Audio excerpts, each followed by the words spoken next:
2020년 대망의 새해가 밝아왔습니다. 그러나 오늘의 현실은 결코 순탄치만은 않습니다. 오직 하면 작년 말 교수신문에서 선정한 사자성어를 보니까 공명지조를 택했습니다. 저기 히말라야 산맥에 가보면 눈 덮인 산야에 공명조라는 새가 살고 있다 합니다.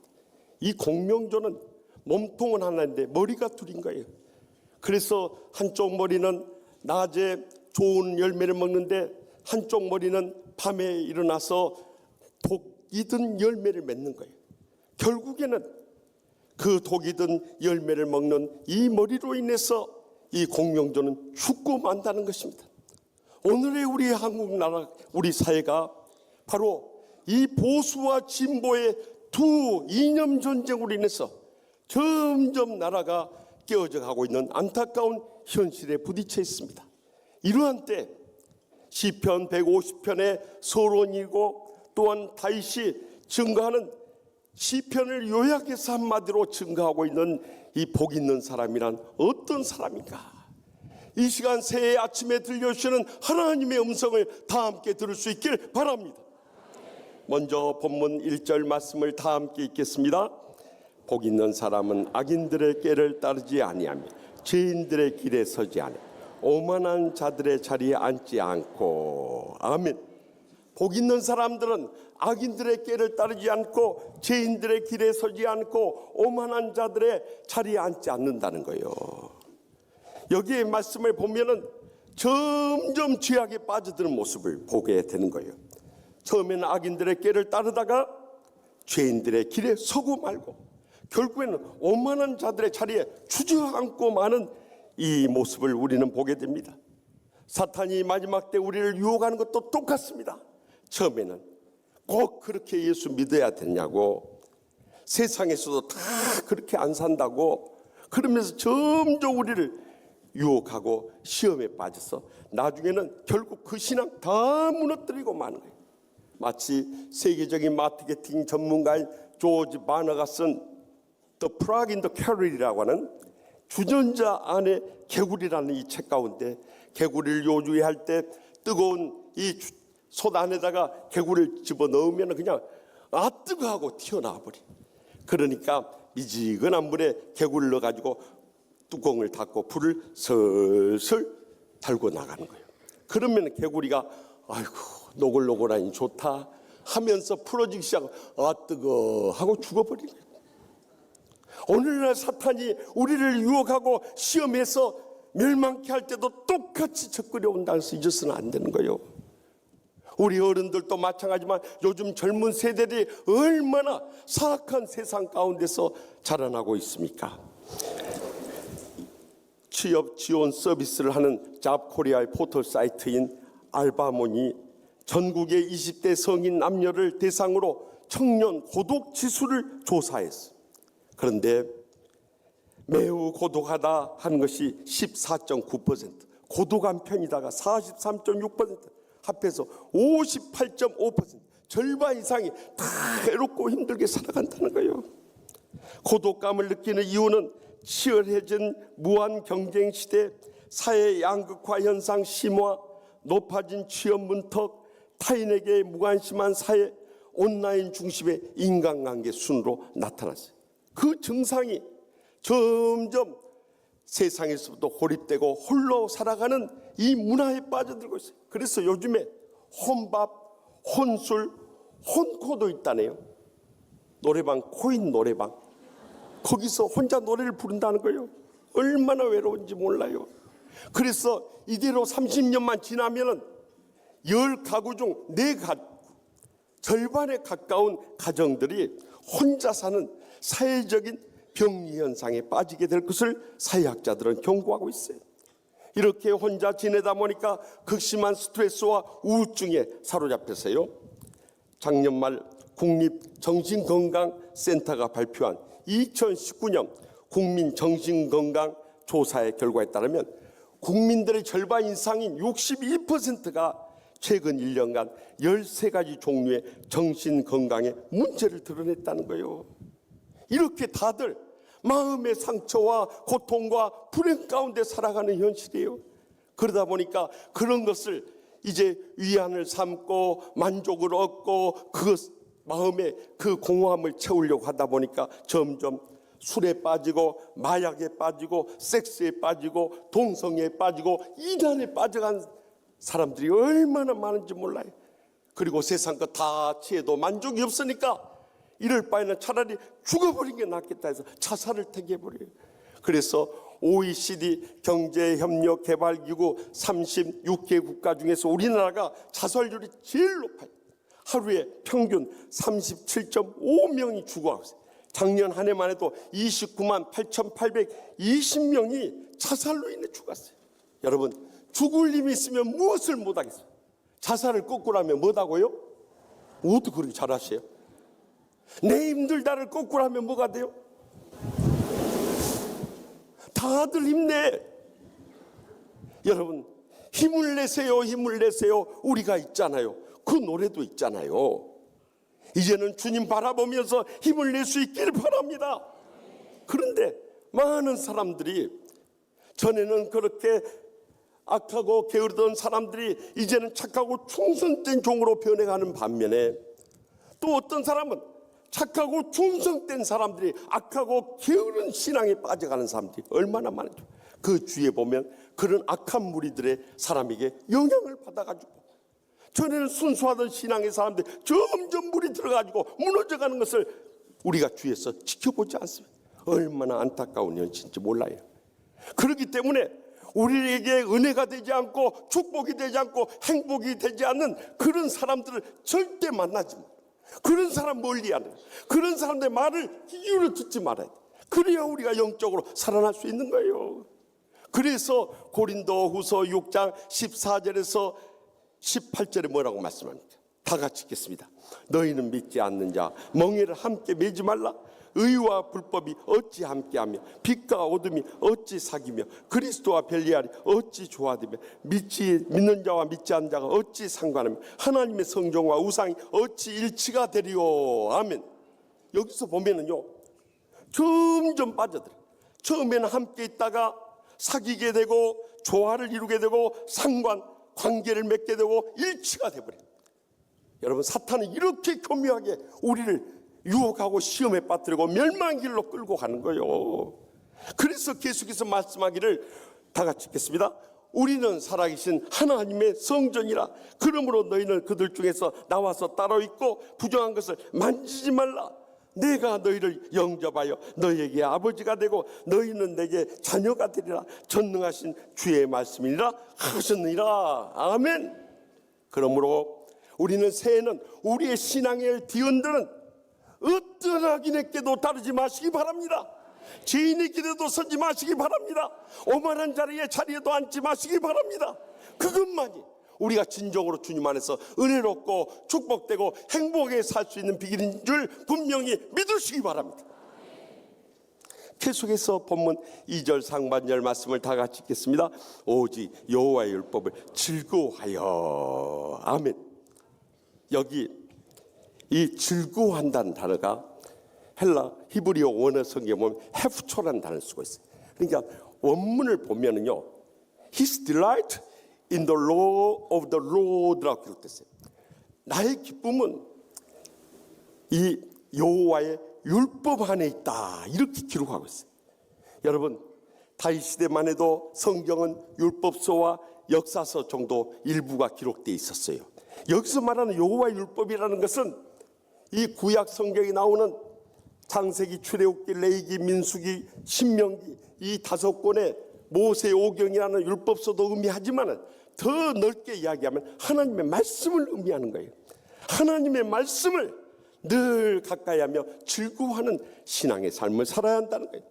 그런데 말세가 되면 점점 하나님의 말씀으로부터 우리 멀어지는 거예요. 세상적이고 인간적이고 육신적인 것에 점점 빠져드는 것을 보아요. 우리가 새해 진정으로 은혜 받고 축복받고 행복하게 살려면은 이 순금보다 더 귀하고 송이꿀보다 더 단 하나님의 말씀의 은혜를 간절히 사모하며 가까이 할 수 있기를 바랍니다. 그래서 과거에 우리가 은혜를 잃어버리고 축복을 잃어버리고 행복을 잃어버리고 살았다면 새해는 더 열심히 말씀을 듣기 위해 하나님 앞에 나올 수 있길 바랍니다. 예배의 자리에 나올 수 있길 바랍니다. 기도의 자리에 나올 수 있길 바랍니다. 성경 공부 자리에 나올 수 있길 바랍니다. 목장 모임에 나올 수 있길 바랍니다.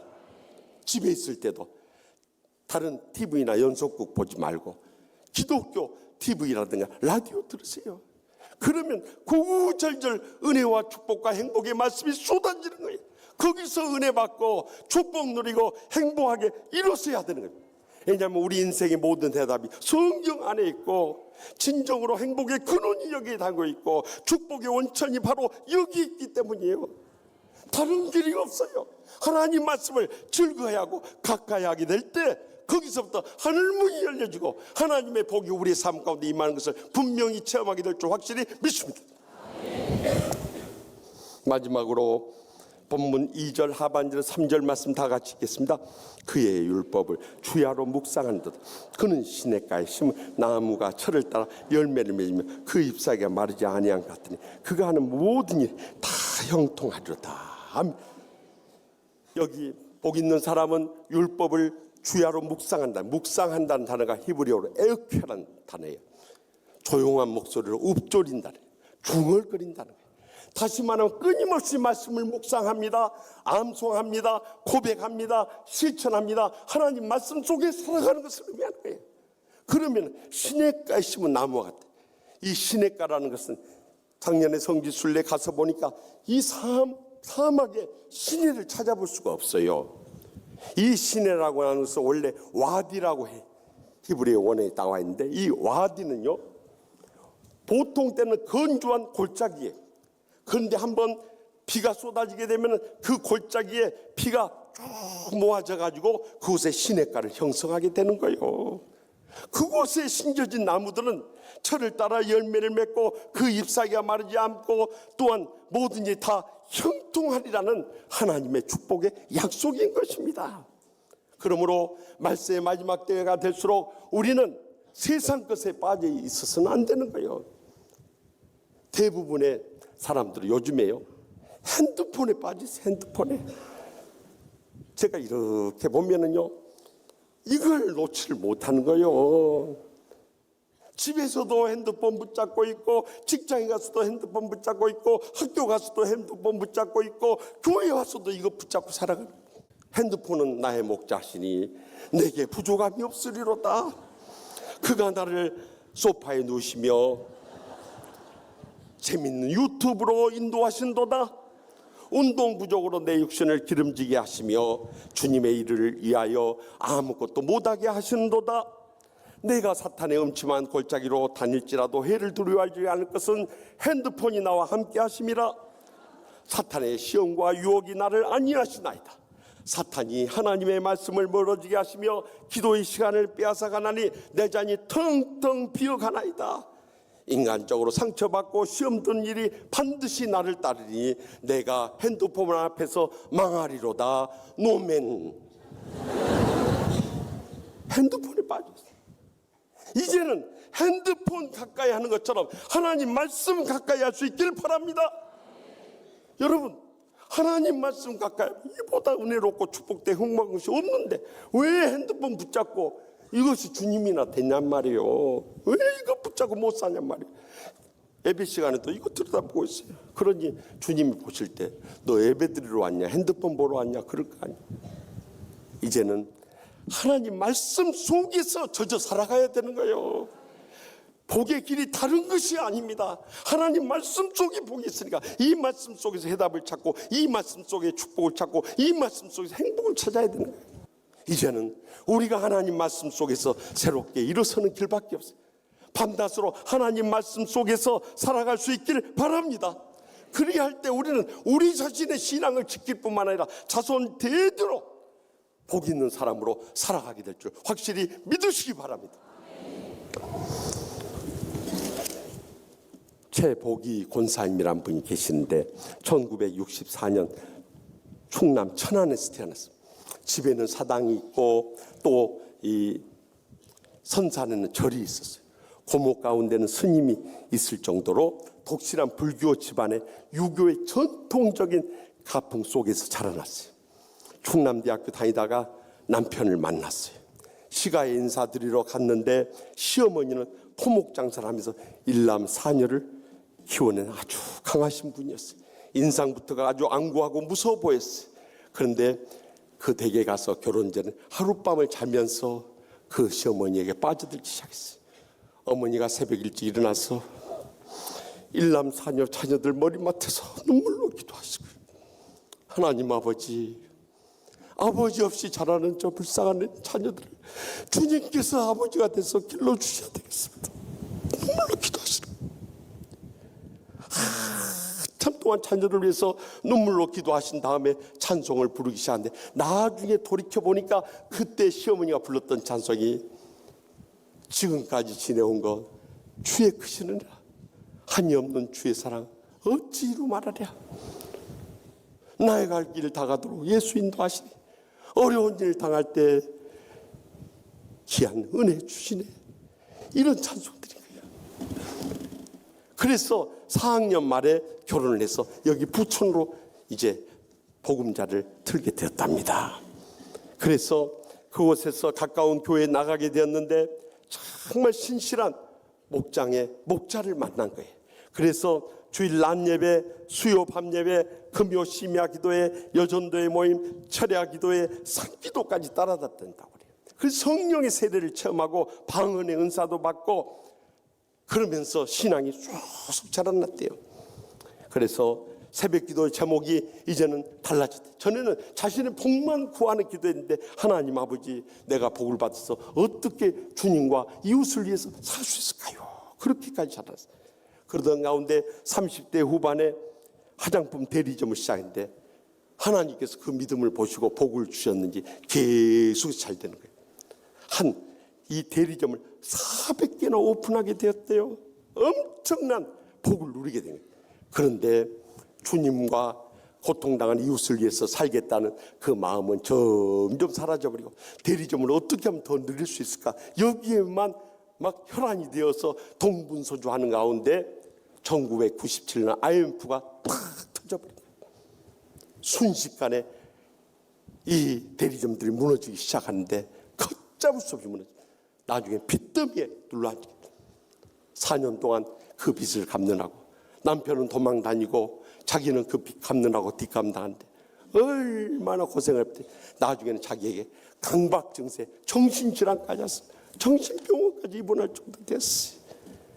그래서 한 달여 그 정신병원에 있으면서 이 간호사가 약을 주면 그 약을 먹으면 밤에 일어나지 못하니까 그 약을 먹지 않고 기도하기 시작했대. 하나님 아버지, 내가 주님과의 처음 사랑을 저버렸습니다. 세상에 빠지고 육신에 빠지고 인간적인 욕심에 빠졌습니다. 그때부터 통이 잡히기 시작. 하나님 아버지, 저에게 다시 한번 기회를 주십시오 하고 메어 달렸는데, 태운 후에 다시 사업을 시작하려고 했지만 한 것마다 다 낭패하고 말았대요. 나중에는 죽음까지 생각하게 됐대요. 그러던 날 교회 갔는데 목사님께서 민수기 14장 28절을 가지고 말씀을 했다.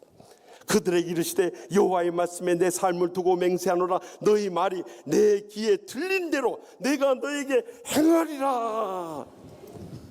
자기의 언어 생활부터 변화되어야 할 필요성을, 전에는 입만 열면 불평하고 원망하고 불행을 호소하는 절망적인 말만 표현했는데, 그때부터 긍정적이고 희망적이고 사랑의 생명의 언어로 생활을 바꾸기 시작했다.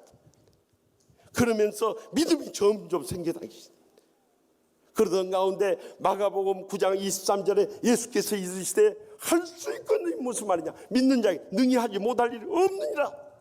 빌보서 4장 13절에 내게 능력 준 자는 내가 모든 것을 할 수 있느니라. 이 말씀을 붙잡고, 하나님 아버지, 이제 남은 세계 저의 모든 몸과 마음과 생명을 바쳐서라도 믿음으로 살기 원하니 저를 다시 한 번만 써주십시오 하고 간절히 기도하던 가운데 베드로전서 5장 3절 말씀이 가슴에 뜨겁게 와닿다. 맡은 자들 주장하진 자세를 하지 말고 약물의 본이 되라. 그래서 지금부터 17년 전인 2002년 12월 보온죽을 시작하게 된 거예요. 처음에는 저기 허름한 종로 이하동 사거리 뒷골목에 허름한 2층 가게를 얻어가지고 했죠. 얼마 수익이 생기든지 11조를 떼서 하나님 앞에 바치고 또 11조를 따로 떼서 노숙자들을 먹이기 시작했대. 그런데 이 본죽이 점점 늘어가기 시작한, 점점 번창하기 시작. 2년 뒤에는 미국에까지 진출했대. 그런데 3년 후에 미국의 빌 게이츠와 이 메릴린다 게이츠 부부가 빌 앤 메릴린다 게이츠 자선재단을 만드는 것을 보면서 하나님 아버지, 나도 자선재단을 만들어서 고통당하는 이웃들을 돕고 하나님의 선교 이루게 하여 주시옵소서 기도하기 시작했대. 그런데 하나님께서 복을 주셔서 취약 아동들, 장애 아동들 수술 지원과 쪽방촌 문화교실과 세터민과 다문화 가족들 후원하는 일에 일삼으면서 지역사회 조선 가정들, 그 할아버지 할머니 밑에서 자라는 부모 없는 자식들 돌보는 일에 힘쓸 뿐만 아니라 네팔, 인도, 벵글라데시 같은 곳에 가서 소아암과 희귀병 환자들 치료 지원하고 또 600여 명의 고아들과 3천여 명의 굶주린 아이들을 먹이기 시작했다. 그런데 하나님께서 계속 복을 주셔가지고 결국에는 전 세계 월드 비전을 가지고 선교를 하자 해가지고 본 월드 비전 이 재단을 만들어가지고 선교사님들을 후원한 일에 힘쓰면서 선교사님들이 와서 안식할 수 있는 이 쉘터를 만들었어요. 여기 하곡동에도 있어요. 하나님께서 그를 얼마나 복을 주셨는지요. 지금은 대리점만 해도 2,000개가 넘고요. 1년 매출이 2천억이 넘는다는 거예요. 그의 자서전을 제가 지난 주간에 읽었어요. 7.8기 무릎 경영이라는 책이었어요. 그 책에서 그는 이렇게 고백합니다. 본죽은 하나님의 작품입니다. 모든 메뉴는 하나님이 주신 선물입니다. 그리고 우리의 영업 비밀은 딱 한 가지인데 바로 워룸, 영적 전쟁의 진두지휘하는 통제실이 바로 무릎입니다. 무릎. 주님 앞에 약속의 말씀을 믿고 메어달려 기도하는 데서부터 이런 기적적인 복을 이루어서 하나님의 선교를 땅 끝까지 이룰 수 있게 되었습니다. 이 고백을 그 책 가운데 이루고 있었어요. 사랑하는 성도 여러분, 우리의 실패와 불행과 고통이 어디서부터 왔습니까? 우리가 아직도 악인들의 꾀를 따르고 죄인들의 길에 서고 오만한 자리에 앉아있기 때문이 아닙니까? 여호와의 율법을 즐거워하며 가까이 하지 못하고 여호와의 말씀대로 살지 못한데 우리가 그 복을 잊고 있지는 않느냐는 거예요. 그러나 우리가 2020년 새해를 맞으면서 이 하나님 말씀 붙잡고 기도하면서 믿음으로 일어설 때 우리에게 월드 미션의 비전을 허락하여 주시고 이를 이루기 위해서 복 있는 사람들로 다 세울 줄 믿고 주님의 이름으로 축원합니다.